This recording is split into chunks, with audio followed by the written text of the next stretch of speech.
Well, welcome everybody to Jim's Report. As you can see, there's something different in the atmosphere. If you're thinking it's the background, it's that green screen, baby. I got the green screen working. No, it ain't the green screen. I ain't gonna lie to you folks. I got my buddy Roy. He's one of my best friends. Say hi to the people, Roy. See, I got myself a co-host.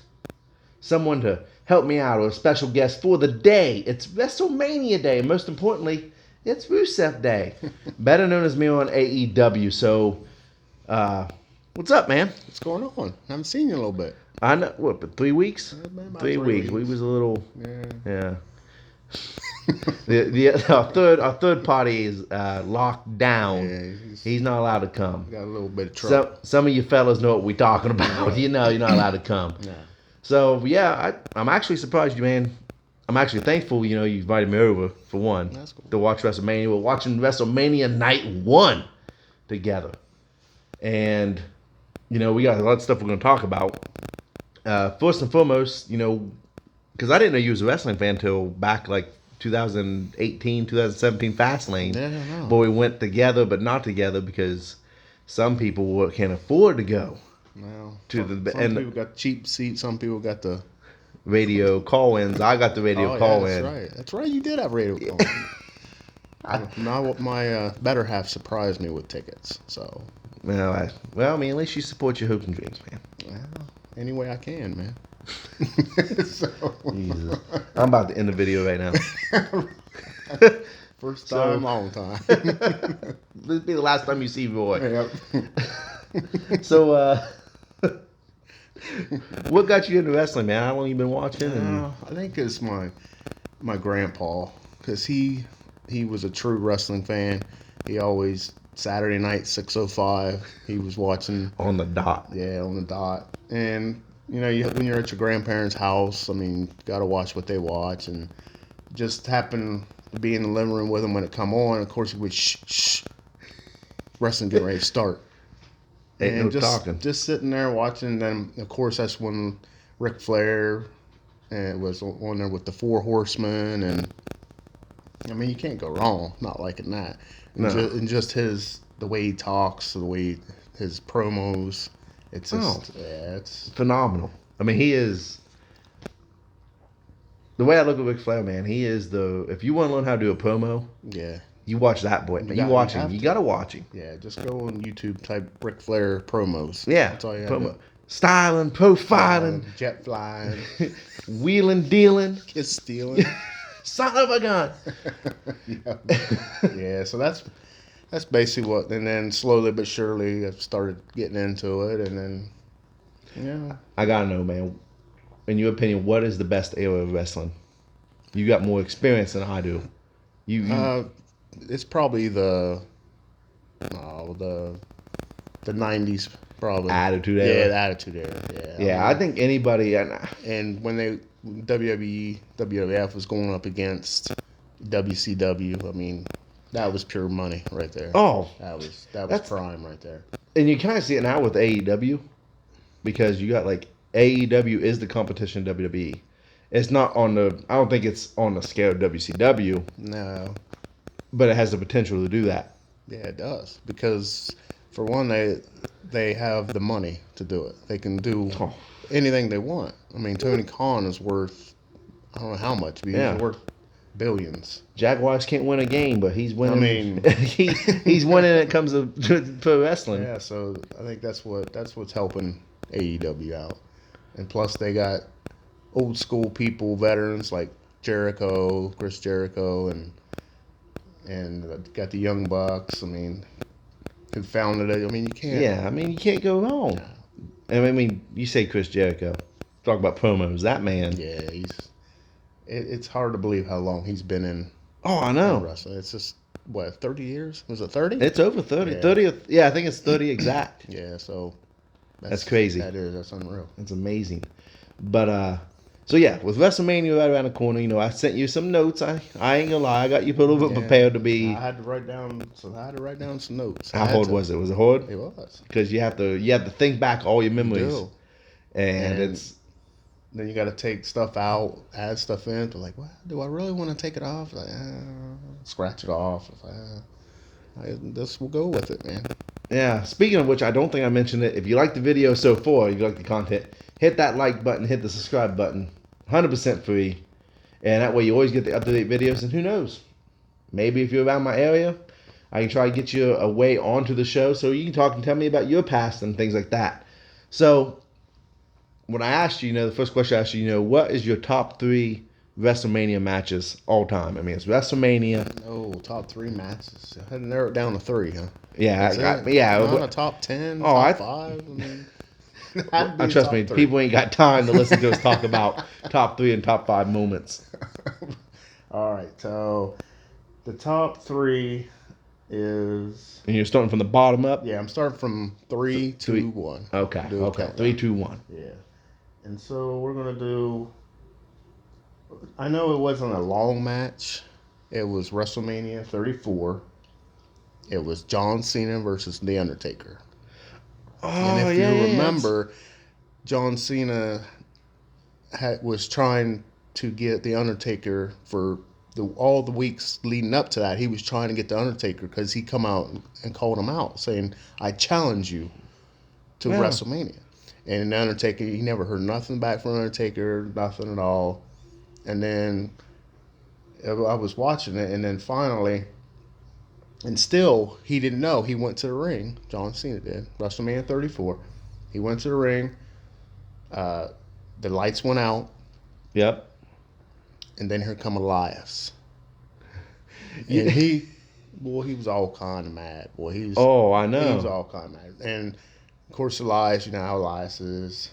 I'm Elias, and he's walking down the ring, and Cena got out of the ring, and went to the timekeepers thing, and then finally Elias is doing his thing, and Cena got tired of it. He got tired of it, so he went in there and started beating the crap out of Elias, this and that, and then still nothing, and then Cena's walking up the ramp. Yep. And then all of a sudden, the blue light shines down, and it's the Undertaker's hat, and it's his coat, and be like, oh man, what's going on? So I got goosebumps just thinking about it. And then you got the lightning bolt in the middle of the ring, on the hat and the coat, and then all of a sudden the Undertaker's music hits, and here come the Undertaker, and John Cena got back in the ring, and you could tell he was like, oh, and he was so surprised. And the Undertaker did his slow walk down there and the whole thing, and I'm like, what? So, but if you recall the match only lasted. I think Cena got in one offensive move. It wasn't a very long match, but Undertaker he did all his stuff. He did the old school. Yeah. He did choke slam. He got everything in. You talk about, I'm actually really am surprised that you put that match in there, because that's not a match that people look at and go. No, it's not. But it was how they did it. It was two exactly. veterans that understand how to build a story. Yep. To build it up. To make you invest in what's happening. And I remember everything. I remember all of that. Elias, you think maybe Elias came out because he couldn't see John Cena? He might. I mean, it's possible. I mean, he didn't see him out there with his lime green shirt on or nothing. It's possible. But, Cena, a loss to Cena did hurting. And especially his Undertaker. No. And it was a way to get the Undertaker's, I don't want to say momentum back, but that he even admitted in his documentary, that the year before he wrestled Roman Reigns, and it was horrible. Yeah, it was bad. It was on his part. It was, and he felt bad. So when you talk about that, I was just thinking, and especially that it wasn't a long match. No. And you know how John Cena is. I mean, he's a competitor. He is too. But he took the time to put over the Undertaker, put his pride aside, and said, you know what? Right. I'm gonna make him look good. He's not, I'm gonna. It's a dream match for one. Yeah. They faced each other way back when John first started. Yeah. And I think it was a short match too. Yeah. So they've never had a long match together. Not a long match, but that match was. I was just going through. I mean, you had to go through a bunch of WrestleMania matches, and I seen that. It's like, you know what? I know it wasn't a very long match, but like you said, the build up and how they did it, and that's one of my favorite matches Oh, yeah. Ain't nothing wrong with that, man. It's all about what personal taste, and I've said that several times on the video, on my other videos. It's about your personal taste. We can disagree on stuff. It ain't Yeah. gotta be the same old thing. And No. I'm really happy that is something different that made the list for you, and it means something. Like I said, to me, when I think about that match, I actually forgot about that match. Like I didn't Did you think, really? I didn't put it in consideration Oh, wow. for my top 3 list. Sweet. I What's your number 2? I'm interested now. I gotta know. The people's gots to know. All right. We got my number 2 WrestleMania is The Undertaker versus Triple H in WrestleMania 28 with Shawn Michaels as the special guest. The Hell in Cell. Hell in a Cell. That's my number 2.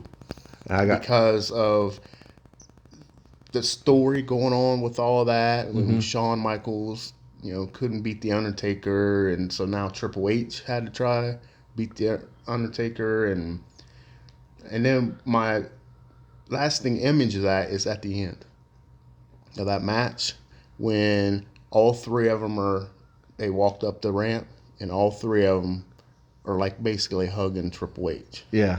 Because he got beat down, and that match was a brutal match. I mean, Undertaker. Yeah, he that's when he was still going. Yeah, still strong. And Triple H got his stuff in too. Yeah, that was. And there was another example when I'm not knocking today's product, but I feel like storytelling's not there. The attention span though. Yeah. It's not. Yeah, it's the storytelling to get to that point. Yeah, they do. One of my favorite, when you say that, one of my favorite moments in WWE history.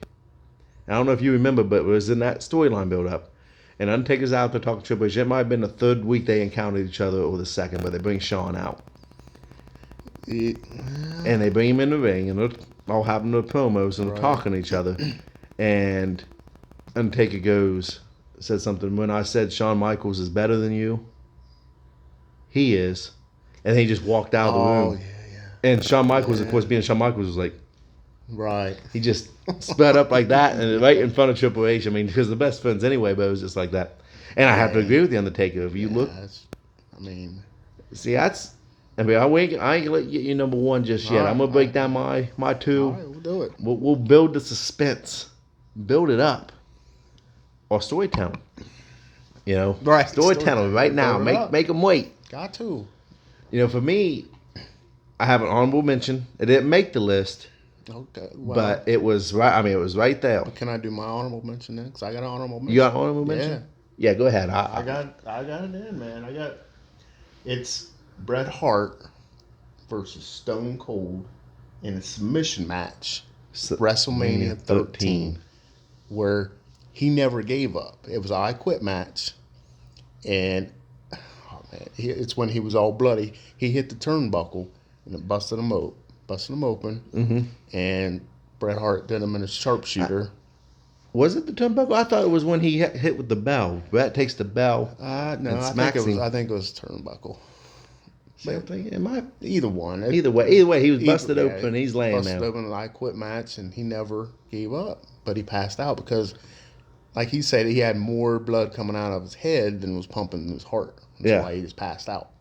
And so, but that was a physical match, and I rewatched it, and it was a really good match. So that was kind of my 3+ or 3.1 or whatever. 3.1. What's funny is that's my honorable mention. Oh no, it's not. I swear to God, because that match to me, and of course I watched the Stone Cold podcast with Bret Hart on it, and they talked about that, the Broken Skull sessions, when they was talking about it. And they're going to the I love the breakdown. Like, why did they do this? Like, I love listening I just love listening to old matches. Like, old guys talk. And they sit down, kind of break up, why did this happen? And, Stone Cold was not a submission guy. No. And I remember... At all. When he was at home on the couch, he said, nursing an injury. And they come out saying there's going to be a submission match. And he, how Stone Cold was. He's like, man, I didn't know what to do. He said, I was instantly mad about it. He said, I don't know any submission holds. I'm not a submission guy. And so they went into that mindset that this is a backyard school fight, man. It was going to be a brawl for all, and it was. And it was that double heel. It was that double turn Bret went heel, Yeah. Austin went face, and it made Austin. It helped it did propel him. It did. It really did. And the fun fact is, Austin's never beat Bret Hart. Yeah, I didn't know that. Yeah, he's never beaten wow. Bret Hart. He's the one wrestler that Austin has faced more than once and has never beaten him. Wow. And so, yeah, that was my honorable mention because it was almost, it was right there. It was one to see. And it was like, because like I said, it's just that moment of his Austin blood just streaming down his face. Ken Shamrock's the guest referee. Yeah. And he's just screaming, but he won't submit. No, he won't. He never did. Never said I quit. Never said I quit. Passed out. It was over. And, it really came down to when I was picking that third spot. It is Ric Flair versus Shawn Michaels, WrestleMania 24. Okay. 1, it's Ric Flair and Shawn Michaels. Right. 2, yes, from a predictability standpoint, you knew Rick was done. I mean, because that's the retirement match. It was the retirement match. Yeah. That's when every match, the next match he lost, he was going to retire, and they had to induct him to the Hall of Fame. So, but it was what made it go up there for me was not only was it a phenomenal match, and it was like when Ric Flair could still go at his age, and just the way Shawn Michaels sold everything and Rick sold everything, and seeing Ric Flair just getting up and he's got tears in his eyes and he's still wanting to fight, and Shawn just looks at him and goes, "I'm sorry. That's it. I love you. I love you." And he hits him that last time with the Sweet Chin music. And I think it was like the third time or second time, maybe the second time. Second, I think, yeah. And what really did it into was it was the first WrestleMania I'd ever watched. Oh wow! Because my parents, they just didn't get pay-per-views. They didn't spend the money. You that couldn't afford it, so we never got any of the pay-per-views. So for me, it was the first time ever, man. Just sitting down, watching WrestleMania. That was when ECW was still there, when the failed version of ECW. Yeah. And so it was just that match of the phenomenal flip and Shawn Michaels hitting the announce table, and it didn't. I don't think it broke. It just stayed there, and that was before I really understood the business as far as like what goes on. How they set the matches and that up. Right. It's still real to me. No, it's funny. And so that right there. I mean, just I looked at. I mean, it was just. And then the next night, Ric Flair retires, and that just emotional draw. And I'm an emotional guy. It don't take very much. If you get me to believe something like that. Yeah, I'm the same way, man. Emotional. That's the best way to be, and especially when you're watching wrestling, man. Just get into it, be emotional, go with the roller coaster ride. Yeah. You get mad, you get mad. You get sad, you're sad. You're happy, happy for certain people. I mean, yeah. I think number 2 for me, it's like. Once again, I mean, it was hard. Yeah, it's real hard.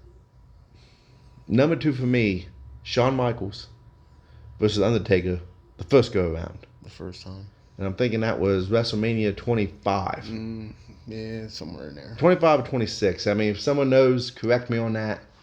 But, man, what got me into that was unpredictability. Because the next year, Shawn Michaels would challenge him again, retirement match. And, I mean... Anytime you hear a retirement match at WrestleMania, you pretty much know what's going. You pretty much know the outcome of it. So it was just the unpredictability of, holy crap, Shawn Michaels could beat The Undertaker heel. Right. And it was just an all-around phenomenal match. Like, everything was great.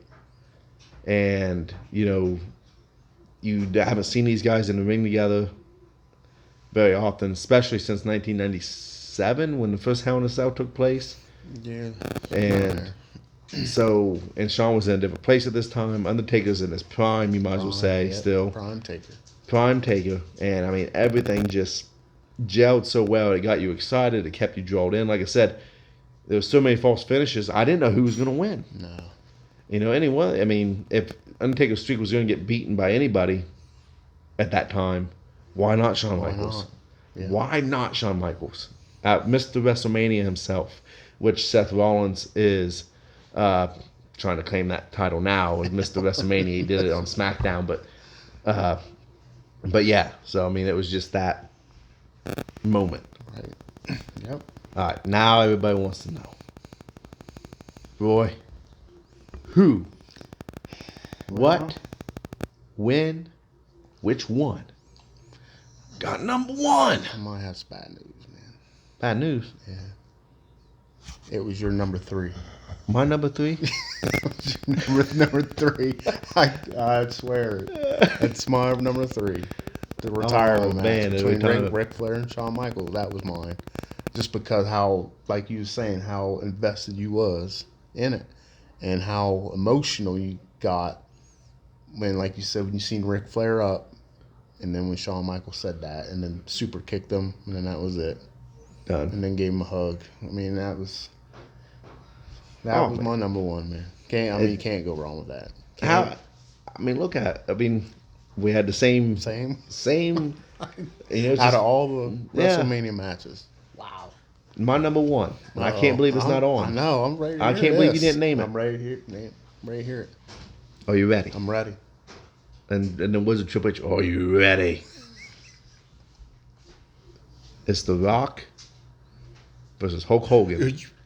I have it wrote down. You have it wrote down? I have it wrote down too. It was an honorable mention? 3.2. 3.2. See? I have it wrote down.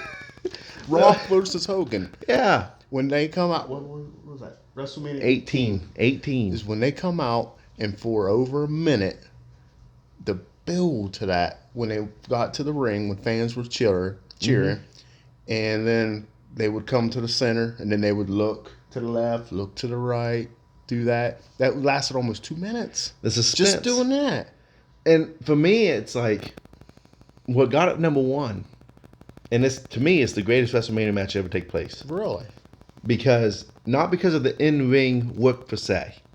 Because Hogan, he has at that time especially, his moveset was limited. Yeah, he was never a great wrestler anyway, but it was his persona. Right. It was just the way his charisma. Same with The Rock. Now, The Rock had better moveset, but The Rock made Hogan look so good. Yeah, because when they did the first lockup, because I went back and watched it, when they did the first lockup, they was struggling back and forth, and all of a sudden, Hogan just pushed him, and then the look on Rock's face. Yeah. And then, of course, Hogan's flexing and goes to The Rock. Man, it's like, oh, got goosebumps, man. Oh, man. And it was the most unplanned face turn ever. Yes, it was. Because the plan was not to have Hogan turn face. At least I don't think it was. It was just the fans pretty much. I mean, he was the bad guy. Right. And he goes out there as the bad guy. Bad guy, man. He might as well be a face. Well, in WCW it worked, but he was so respected, especially being back in WWE. Yeah. He was so respected. And to have him, and just to watch it, man, it was true emotion. Like, he did not expect that reaction to him. To the point where they was cheering Hogan, everything he did, and then booing The Rock. Right. And it was one of those matches, you still didn't know which way it was going to go. Most likely, yes, Hogan's going to put over the younger talent. Yeah, which he probably should have. And he should have. Yeah. In that moment. And then, like, him inviting Rock back to the ring to do the... Right. After the match and all that stuff. And then it was just... For me, it was that... Just everything. One, I'm a huge Hogan fan. Yeah, I am too. I know his popularity has died down, especially with controversial stuff and things like that. To me, that stuff's in the past. I don't get worked up on that stuff. I don't look at that and go, oh, well, he might have been wrong at that time, but he's even come out and said, hey, that was back then. I'm not that way now, he said. And he's even admitting, hey, I've made mistakes. Right. He's Everybody human. makes mistakes, man. And so to see Hogan get that type of ovation, the standing ovation, and originally they wanted Austin and Hogan. Oh, really? And when I read Jim Ross's book, Under the Black Hat, which if you don't got that, man, you got... I don't have it. I've heard about it, and I heard that he has 2, right? Yeah, he has Slava Knocker, but the newest one is Under the Black Hat. And when I was reading that book, he talked about that, and Austin didn't want to face Hogan, not because of animosity. It was because at the time, Hogan's back was bad. Mm-hmm. So he couldn't do what he used to do. Austin was struggling so much with his neck and his knees and just all the brutal, mainly his neck and his knees. And Austin is such a perfectionist that if he can't go out there and put on the match that he feels the fans deserve, then he's not going to do it. Right. So he didn't want to do it because of that reason, because he knew that him and the match would not be as good as what the build-up would be. Right. where The Rock could deliver it, because The Rock, man, he can just Rock can go for days. well, he can still go for days, man. I I mean, think of the still to this day go for days. a lot of people consider John Cena versus The Rock the first match is the best match in WrestleMania. That was good. I had it in my head, but I didn't write it down. Yeah, I had it in my head, and I was like, yeah, I can't do it. Can't do it. But yeah, man, that's crazy. I love WrestleMania season. But all that being said, we're going to end this video right here. I didn't know where we was going to go with this. Stay tuned, because I'm going to be dropping more videos with Roy. We're going to go ahead and tape them up today, and then I'm going to drop them sporadically. What do we got coming up? We got Mount Rushmore, the Mount Rushmore wrestling. What are you looking forward to this year? And this year's WrestleMania. What are we looking forward to? So thank you all for tuning in. I'll catch you guys on the flippity flip on the other videos.